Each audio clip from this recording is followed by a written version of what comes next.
আচ্ছা, let's recap হোক।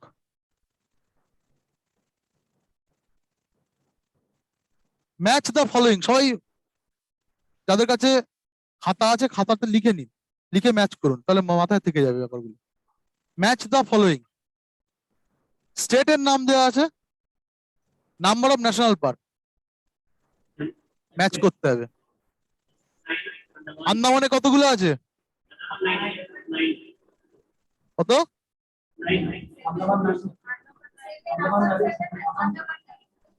আন্দামান হচ্ছে দ্বিতীয় স্থানে আছে, 9। আসাম, আসাম 7, তৃতীয় স্থানে। আর মধ্যপ্রদেশ 12। তাহলে এমপি, আন্দামান আর নিকোবর, তারপরে আসাম, তাই তো? এমপিতে টোটাল 12টা, ভারতে সবচেয়ে বেশি আছে। আন্দামান নিকোবরে 9টা, আসামে রিসেন্টলি হয়েছে 7টা। তবে আসামে যেটা রিসেন্টলি ন্যাশনাল পার্ক ঘোষিত হলো সেটার নাম কি? আসামে 6টা ছিল, রিসেন্টলি যেটা ঘোষিত হলো সেটার নাম কি?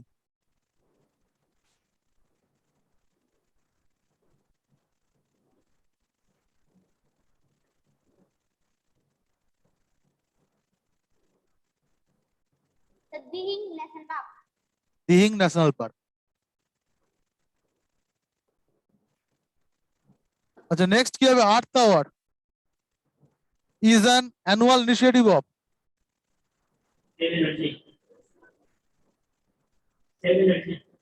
আর্থ আওয়ার কারা করে? World wild life fund. WWF, world wild life fund. ঠিক আছে, কত তারিখে হয়েছিল এবছর? এবছর কত তারিখে হয়? 27th March.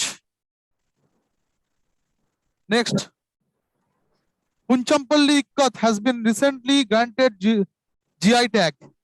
It is associated with which state? Huh? Telangana. আচ্ছা, তেলেঙ্গানা থেকে একটা মেয়ে মিস ফেমিনা ইন্ডিয়া হয়েছিল, তার নাম কি? কতদিন পড়েছিলাম আমরা অ্যাওয়ার্ডস এন্ড অনার্স এর মধ্যে? তেলেঙ্গানা থেকে একটা মেয়ে মিস ফেমিনা ইন্ডিয়া 2020 হয়েছিল, তার নাম কি? মনে আছে কারোর? Manasa Varanasi. Manasa Varanasi. Good. Global Climate Risk Index is released by which organization? Global, হ্যাঁ হ্যাঁ বলুন, একবার বলুন। German watch. এর হেড অফিস কোথায়?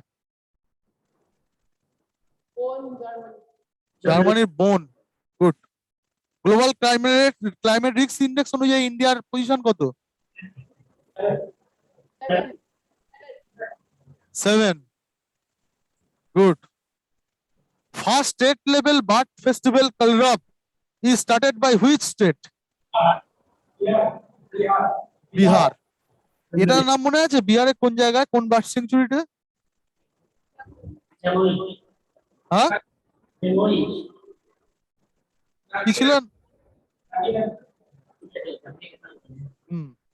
তারপর currently India has dash Ramsar wetlands. কতগুলো আছে ইন্ডিয়া বর্তমানে ওয়েটল্যান্ড? 40। উইথ অ্যাডিং কোন ওয়েটল্যান্ডটা অ্যাড হওয়ার ফলে এতগুলো হলো? কোনটা? সোকার। সোকার কোথায় অবস্থিত? লাদাখে অবস্থিত। লাদাখে অবস্থিত। গুড, ঠিক আছে।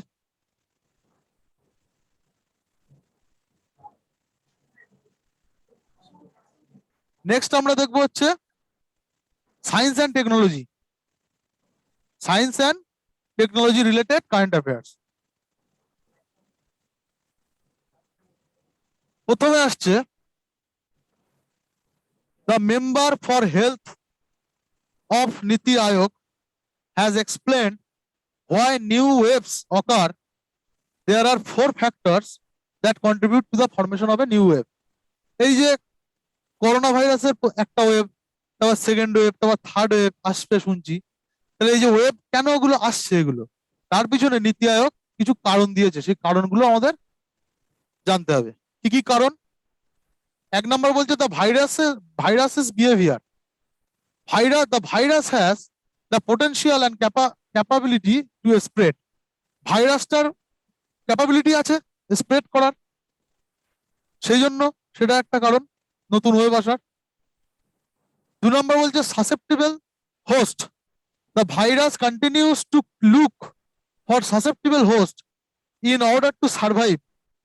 So if we are not protected either through vaccination or previous infection, we are vulnerable. তাহলে সবসময় ভাইরাস একটা হোস্ট খুঁজছে যার দেশে সার্ভাইভ করতে পারবে। তাই আমরা যদি ভ্যাকসিন নিয়ে যদি নিজেদেরকে প্রোটেক্ট না করি, বা এই যে মাস্ক টাস্ক পরে যদি নিজেদেরকে প্রোটেক্ট না করি, তাহলে কিন্তু আমাদের করোনা ভাইরাস আক্রমণ করবে। তাহলে এই যে সাসেপ্টিবল হোস্ট, এটাও একটা কারণ। Transmissibility. The virus can become intelligent enough to mutate and become more transmissible. তাহলে ভাইরাস আমাদের দেহের মধ্যে ঢুকে সে কিন্তু জেনেটিক্যাল চেঞ্জ করতে পারে, তার জিনগত পরিবর্তন ঘটাতে পারে, চরিত্রের পরিবর্তন, যেটা ক্যারেক্টার চেঞ্জ করতে পারে। ক্যারেক্টার চেঞ্জটা কিভাবে হয়? জিনের পরিবর্তনের ফলে। তো ভাইরাসের সেই ক্ষমতাটা আছে, ঠিক আছে। The same virus that previously infected 3 host can now infect 13। তাহলে জেনেটিক্যাল চেঞ্জ ঘটিয়ে ভাইরাস তার নিজের মিউটেট করিয়ে নিজেকে, বা জেনেটিক্যাল চেঞ্জ ঘটিয়ে তার কিন্তু মানে ইনফেকশন পাওয়ারটা বাড়িয়ে দিতে পারে। আগে হয়তো সে 3 জনকে ইনফেক্ট করতে পারতো একটা ভাইরাস, এখন সে 13 জনকে আক্রমণ করতে পারবে। এটাকেই বলা হচ্ছে ট্রান্সমিসিবিলিটি। দেন বলছে opportunity. Opportunities that we provide for the virus to infect. If we eat together, crowd, or sit in the confined spaces without mask, the virus has more chances to spread. তাহলে আমরা যদি এগুলো করি তাহলে virus কিন্তু আমাদেরকে আরো বেশি অপরচুনিটি পাবে স্প্রেড করার আমাদের মধ্যে। The member stated that even if the behavior and transmission capacity of the virus are not in our hand, তাহলে ভাইরাসের বিহেভিয়ার আর তার ট্রান্সমিশন ক্যাপাসিটি, মানে ওই যে মিউটেশন, এই দুটো আমাদের হাতে নেই। কিন্তু এই সাসেপ্টিবল হোস্ট হওয়াটা এবং ভাইরাসকে অপরচুনিটি না দেওয়াটা, এই দুটো কিন্তু আমাদের হাতে আছে। So it can be control, but the other 2 factors, susceptibility এবং chance of the infection, are under control. তাহলে এই দুটো কন্ট্রোল আমাদের হাতে না থাকলেও এগুলো কিন্তু আমাদের হাতে কন্ট্রোলে আছে। তাহলে সাসেপ্টিবল হোস্ট আমরা হব না এবং ভাইরাসকে অপরচুনিটি দেব না, ঠিক আছে। এই দুটো করলে আমাদের ওয়েবটা আটকাতে পারবো আমরা। এটাই নীতি আয়োগ বলতে যাচ্ছে। আমাদের এই টার্ম গুলো মনে রাখতে হবে। সাসেপ্টিবল হোস্ট বলতে কি বোঝানো হচ্ছে, যেহেতু নীতি আয়োগ ইউজ করেছে, পরীক্ষা আসতে পারে। সাসেপ্টিবল হোস্ট বলতে কি বোঝানো হচ্ছে, ট্রান্সমিসিবিলিটি বলতে কি বোঝানো হচ্ছে, ঠিক আছে। এই টার্ম গুলো আমাদের একটু মাথায় রাখতে হবে।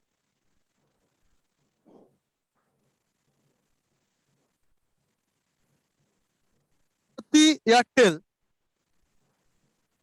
and Tata Group have announced a strategic partnership for imposing 5G network solution for India, which will be reachable for commercial development from January 2022. তাহলে জানুয়ারি 2022 থেকে 5G আসবে। কারা আনছে? ভারতী এয়ারটেল এবং টাটা গ্রুপ ইন্ডিয়াতে। আর চাইনিজ স্পেসক্রাফট, যেটার নাম হচ্ছে সেনঝাও 12 with 3 crew members docked with China's new space station module Tianhe-1. তাহলে চায়নার একটা নতুন স্পেস স্টেশন তৈরি করেছে তারা স্পেসে, যেটার নাম হচ্ছে Tianhe-1। সেখানে 3 জন চাইনিজ চাইনিজ অ্যাস্ট্রোনট সেখানে গেছে, যাদের নাম হচ্ছে সেনঝাও 12। যেটা যে স্পেস ক্রাফটটায় তারা গেছে সেটার নাম হচ্ছে সেনঝাও 12। কোথায় গেছে? Tianhe-1 বলে তাদের একটা স্পেস স্টেশন আছে সেখানে। This follows the launch of the Tianhe-2 cargo spacecraft, which delivered critical supplies to the space station. তাহলে Tianzhou 2 বলে তাদের আর একটা স্পেস ক্রাফট আছে, যেটা কি করে ওই যে স্পেস স্টেশনে যারা থাকে তাদেরকে খাবার দাবার পৌঁছে দেয়, ডেলিভার ক্রিটিক্যাল সাপ্লাইজ, ঠিক আছে, তাদেরকে পৌঁছে দেয় যারা ওখানে থাকে স্পেস স্টেশনে তাদেরকে। সেটার নাম হচ্ছে Tianzhou 2, সেই স্পেস ক্রাফটের নাম, যেটা পৌঁছে দেয়। এই নামগুলো চায়নার সাথে যুক্ত, এটা মাথায় রাখলেই হবে। The European Space Agency ESA has delivered to launch the world's first wood satellite. এটা খুব ইম্পর্টেন্ট। তাহলে পৃথিবীর প্রথম উড স্যাটেলাইট, কাঠের তৈরি স্যাটেলাইট সেটা ইউরোপিয়ান স্পেস এজেন্সি তৈরি করছে। It is going to be launch from New Zealand, সেটা নিউজিল্যান্ড থেকে লঞ্চ করা হবে। It will be launch from a rocket lab, electron rocket, by the last 2021, 2021 শেষে এটা লঞ্চ করা হবে। The satellite is the brain child of Jari Makinen. জারি মাকিনেন বলে একজন ব্যক্তি, বিজ্ঞানী, তিনি এই উড স্যাটেলাইটটা তৈরি করেছেন। জারি ম্যাকিনেন, জারি ম্যাকিনেন, ঠিক আছে। সেই স্যাটেলাইটটার নাম হচ্ছে ওয়াইসা উডস্যাট। ওয়াইসা উডস্যাট, স্যাটেলাইটটার নাম কি? ওয়াইসা Woodsat. Is a nano satellite, মানে খুবই ছোট size. It is 10 centimetre on every side, চারিদিক দিয়ে 10 সেন্টিমিটারের সাইড, মানে হাইট উইথ লেন্থ সব হচ্ছে 10 সেন্টিমিটার করে। The sensor of the satellite have been developed by the European space agency.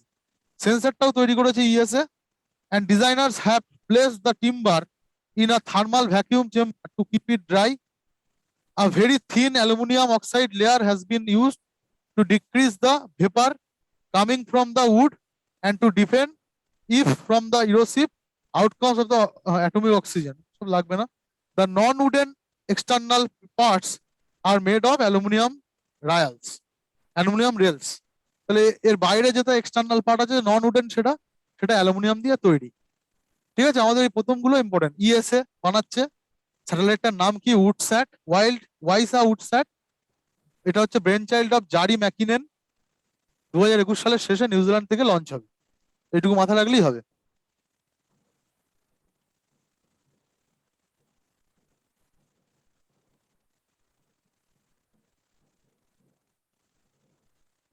এটা হচ্ছে ছবি, ওয়াইসা উডস্যাটের এটা হচ্ছে picture.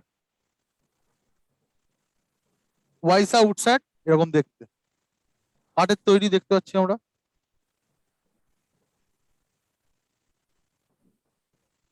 On June 16, 2021, a consignment of fiber and mineral rich Jalgaon banana, Jalgaon banana বলে একটা কলা হয়, was exported to Dubai, providing a significant boost to exports. মানে দুবাইতে এত পরিমাণ এক্সপোর্ট করা হয় এই যে কলাটা, তো মানে এটা এক্সপোর্টের ক্ষেত্রে, ইন্ডিয়ান টোটাল ওভারঅল এক্সপোর্টের ক্ষেত্রে একটা বুস্ট, মানে একটা বিশাল ধাক্কা দেওয়ার মতো, মানে এত পরিমাণ এক্সপোর্ট করা হয় দুবাইতে। জলগাঁও ব্যানানাটা হচ্ছে কোথাকার জিওগ্রাফিক্যাল ইন্ডিকেশন ট্যাগ পেয়েছিল, ঠিক আছে, মহারাষ্ট্রের জলগাঁওতে এটা অবস্থিত। এটাকে বলা হয় ব্যানানা সিটি, সেই জন্য মহারাষ্ট্রের জলগাঁওকে বলা হচ্ছে ব্যানানা সিটি। ঠিক আছে, এই জলগাঁও ব্যানানার খুব ডিমান্ড এবং এটা জিওগ্রাফিক্যাল ইন্ডিকেশন ট্যাগও পাওয়া একটা খাবার। ঠিক আছে, জলগাঁও কোথাও অবস্থিত? মহারাষ্ট্রে। জলগাঁওকে বলা হয় banana city, okay, of India. এই যে এই হচ্ছে জলগাঁওয়ের বিখ্যাত banana, Jalgaon banana.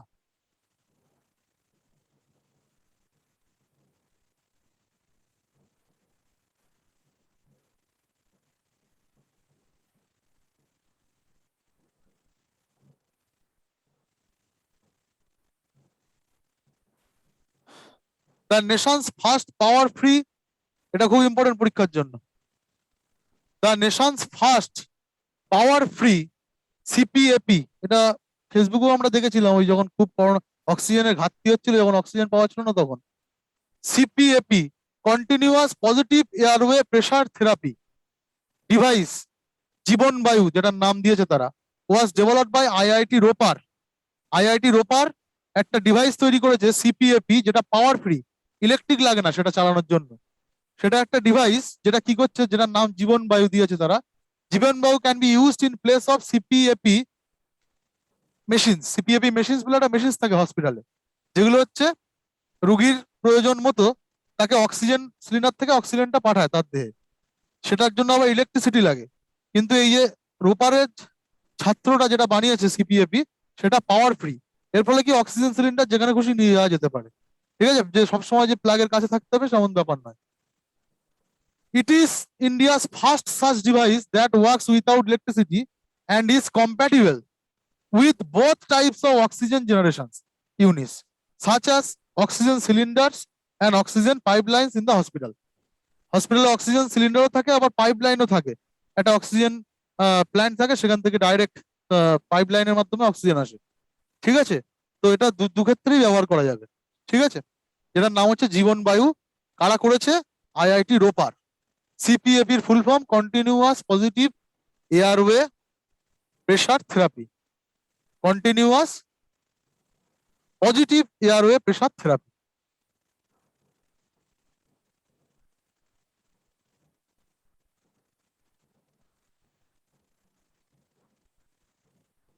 The Himachal Pradesh government will test the use of indigenously developed anti-hail guns. ভারতবর্ষে একটা জিনিস তৈরি হচ্ছে যেটা নাম হচ্ছে anti-hail guns to assist the horticulturists who have crop damage due to the hailstorms. অনেক জায়গায় হিমাচল প্রদেশে কি হচ্ছে, যারা চাষ করে তাদের অতিরিক্ত বৃষ্টির ফলে, মেঘ ভাঙা বৃষ্টি যাকে বলা হয়, ক্লাউড বাস্ট, তার ফলে তাদের ক্রপ ড্যামেজ হয়ে যায়। সেই জন্য সেই যে হেলস্টর্মটা যেটা তৈরি হচ্ছে, যে মেঘটা, সেটাকে তা এই যে দ্য অ্যান্টি হেল গান কি করবে, সে মেঘটাকে নষ্ট করে দেবে। The indigenous guns war created by Bombay, IIT Bombay তৈরি করেছে এটা, in collaboration with doctor YS Parmar, university of horticulture forestry, সোলানে অবস্থিত। ওসব লাগবে না, আইআইটি বোম্বে তৈরি করেছে। দ্য অ্যান্টি হেল গান is a machine that generates shock waves to destroy the growth of the hailstorms in the cloud. তাহলে ক্লাউডে যে এই যে হেলস্টর্মটা তৈরি হয়, ভীষণ পরিমাণে বৃষ্টি হয় যার জন্য, সেটাকে নষ্ট করে দেবে এই অ্যান্টি হেল গানটা। তৈরি করেছে আইআইটি বোম্বে, ইউজ করছে কে? Himachal Pradesh. The gun fires by sending an explosive mixture of acetylene gas and air into the lower chamber, thereby releasing shock waves. ঠিক আছে, তারা কি পাঠাচ্ছে? এই গানের মাধ্যমে অ্যাসিটিলিন গ্যাস এবং এয়ার পাঠায়, যেটা হচ্ছে এটাকে হেলস্টর্মটাকে নষ্ট করে দেয়। অ্যান্টি হেল গান। The central government has issued a report from an expert committee on the roadmap for ethanol blending in India by 2025. The central government কি ঠিক করছে? একটা রোডম্যাপ তৈরি করছে, বলছে যে 2025-এর মধ্যে কি করবে। The roadmap possesses a phased rollout of the ethanol blended fuel to achieve E10 fuel supply by April 2022, followed by a phased rollout E20 from April 2023 to 2025। তাহলে 2022-এর মধ্যে কি করবে বলছে, যে এমনি যে আমরা তেল ইউজ করি, যে পেট্রোল, সেই পেট্রোলে ইথানল ব্যবহার করবে। ইথানল মিশিয়ে কি করবে, পেট্রোলের যে ইউজটা সেটাকে মানে কমাবে, ইথানল তার মধ্যে মিক্স করবে। সেটা 2022 সালের মধ্যে প্রথম ফেজ, যেটার নাম দিয়েছে E10, আর 2023 থেকে 25-এর মধ্যে দ্বিতীয় ফেজে কমপ্লিট করবে E20, যেটার নাম দিয়েছে। Ethanol is one of the most important biofuels. It is produced naturally by yeast fermentation of the sugars or through petrochemical process such as ethylene hydration. তো এর মাধ্যমে ইথানলটা তৈরি হয়। এটা হচ্ছে একটা বায়োফুয়েল। এটা কি করবে, এটা পেট্রোলের সাথে মিক্স করবে, ফলে পেট্রোলের পরিমাণটা কমে যাবে। এর ফলে আমরা বায়োফুয়েলের ইউজটা আস্তে আস্তে পেট্রোলের সাথে সাথেই করতে শুরু করতে পারবো। ঠিক আছে, যেটা 2025-এর মধ্যে করবে বলেছে।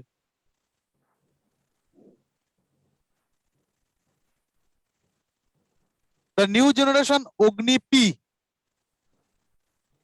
মিসাইলটার নাম কি? অগ্নি P was successfully tested by DRDO.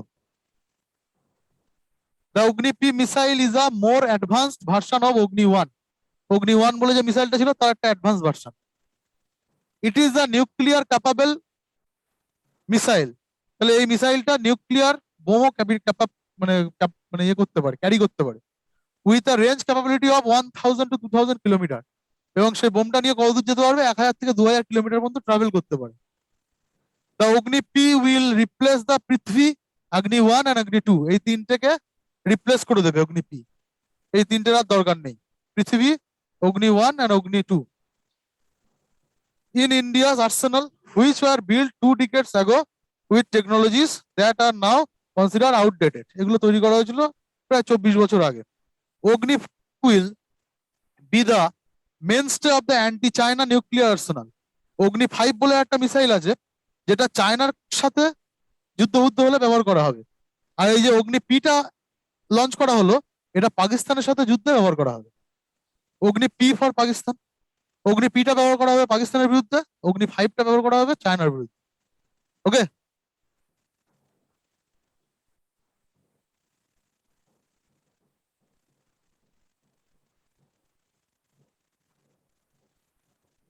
The enhanced Pinaka rocket, একটা rocket was successfully tested by DRDO. Pinaka নামে একটা রকেট টেস্ট করেছে DRDO.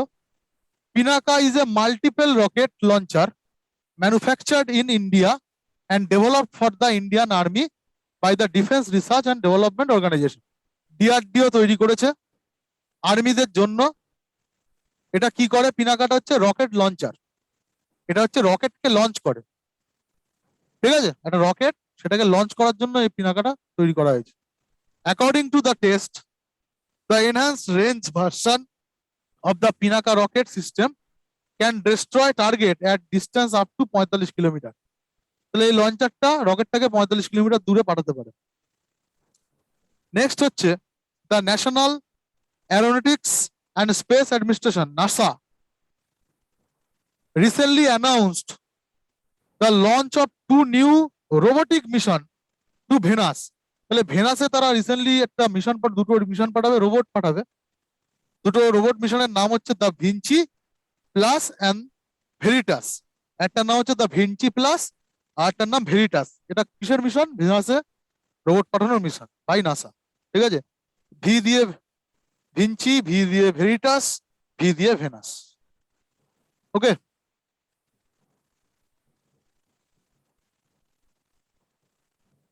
World Health Organization has encouraged countless names to label emerging coronavirus variants of world concern after 4 Greek alphabet letters.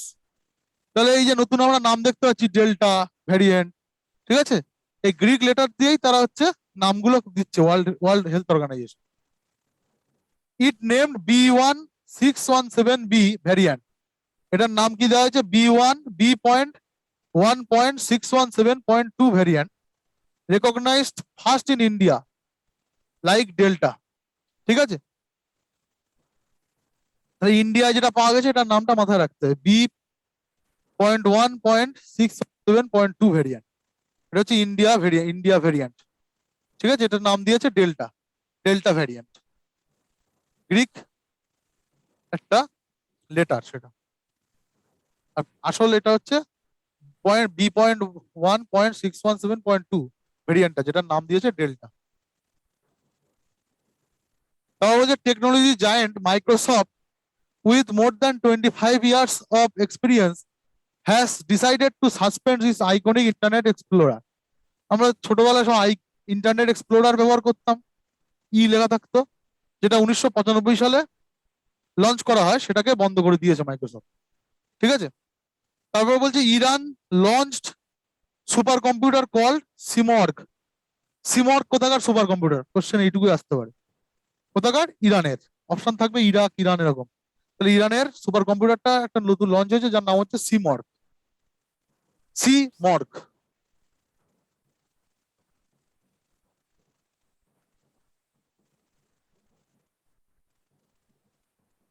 In a major boost to its space ambition, China successfully landed a spacecraft on Mars carrying its first Mars rover. তাহলে China মার্সে, মঙ্গল গ্রহে একটা rover পাঠিয়েছে, first rover.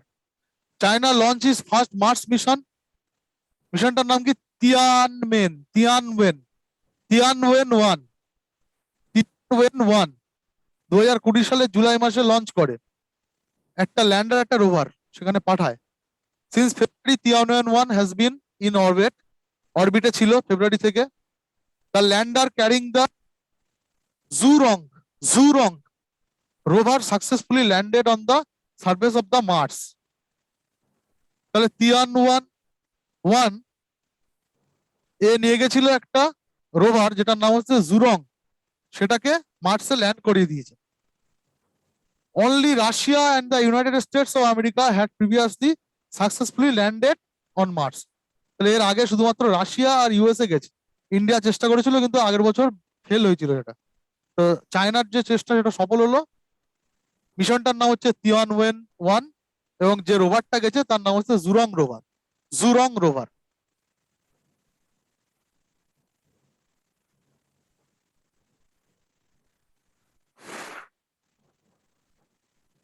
NASA's Odysseus-Rex spacecraft recently departed from the asteroid Bennu and began its 2-year journey back to Earth.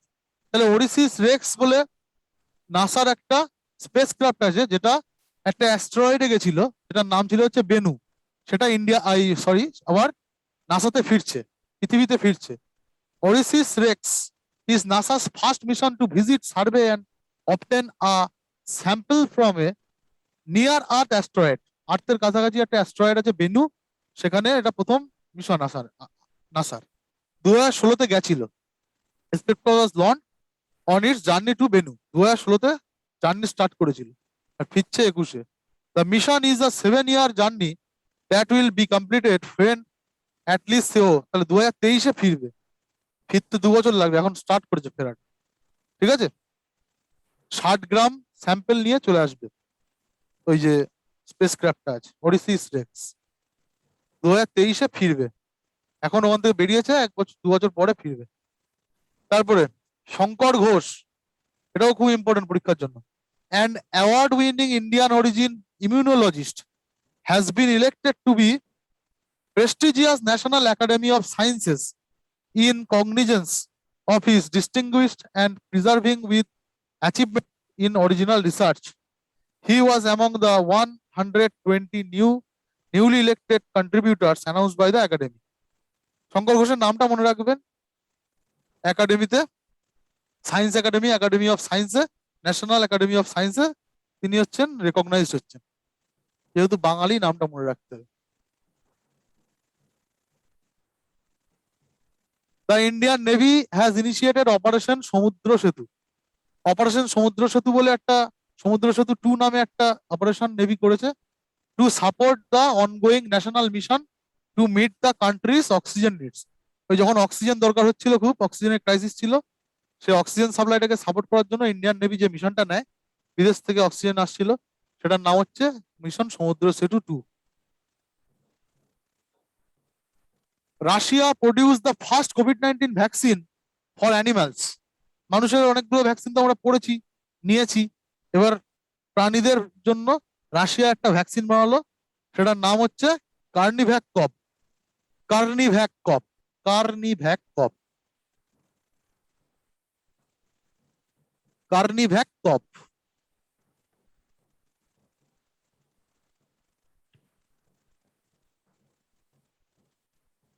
Government of India has approved the field trials of BT brinjal. এই বিটি বিঞ্জাল নামটা আমরা বহুদিন ধরে পাচ্ছি আগের থেকে, তো আজকে আমরা বিটি বিঞ্জালটা কি সেটা বুঝে ছাড়বো। ঠিক আছে, গভর্নমেন্ট, ইন্ডিয়ান গভর্নমেন্ট কি করেছে, বিটি বিঞ্জাল বলে একটা বেগুন হয়, বিটি বেগুন বলে একটা বেগুন হয়, বিটি বিঞ্জাল, সেটাকে ফিল্ড ট্রায়ালস এর জন্য অ্যাপ্রুভ করেছে government. Will start in Madhya Pradesh. কোন কোন রাজ্যে হবে চাষ? Madhya Pradesh, Karnataka, Bihar, Chhattisgarh, Jharkhand, Tamil Nadu, Odisha and West Bengal. 1, 2, 3, 4, 5, 6, 7, 8, 8টা স্টেটে চাষ করার জন্য পারমিশন দিয়েছে field trial from this year, 2021 থেকে, অ্যান্ড কন্টিনিউ আনটিল 2023। 2023 পর্যন্ত চাষ করা যাবে। এই বিটি বিঞ্জালটাকে চাষ করার পারমিশন দিয়েছে গভর্নমেন্ট। তো একটু খুব কনসেন্ট্রেশন দিয়ে শুনুন, কারণ এই বিটি বিঞ্জাল থেকে কোশ্চেন বহুদিন ধরে আসছে, তো আমরা যদি একবার বুঝে নিই, এটার থেকে সায়েন্সেও কোশ্চেন আসতে পারে। ঠিক আছে, এটা কি জিনিস না জিনিস সেটা আমরা একটু দেখবো, বিটি বিঞ্জালটা কি।